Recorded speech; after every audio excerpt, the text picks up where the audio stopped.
If your truck keeps regenerating over and over, most drivers think it's the DPF. But in the shop, that's usually not the root cause.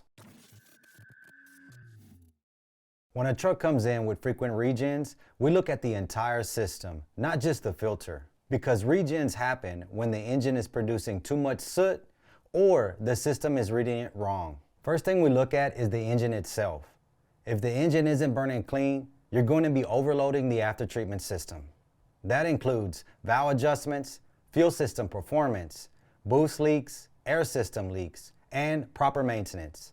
If any of that is off, you're creating excessive soot, and the truck will keep regenerating.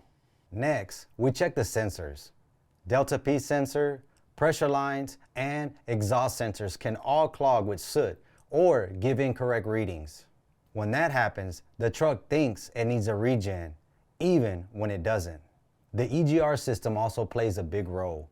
If the EGR valve or cooler isn't working correctly, it changes combustion and increases soot production. Then we check the 7th injector, also called the dozer injector. If it's clogged or not dosing correctly, regeneration won't complete properly, and that leads to repeat regenerations. Now the DPF filter does matter, but replacing or cleaning it won't fix the problem if the root cause is still there. Filters should typically be replaced around 300 to 400,000 miles, depending on the application. And something a lot of drivers overlook is duty cycle. If the truck is idling a lot, running light loads, or doing a lot of stop and go driving, it won't get hot enough to burn the soot efficiently.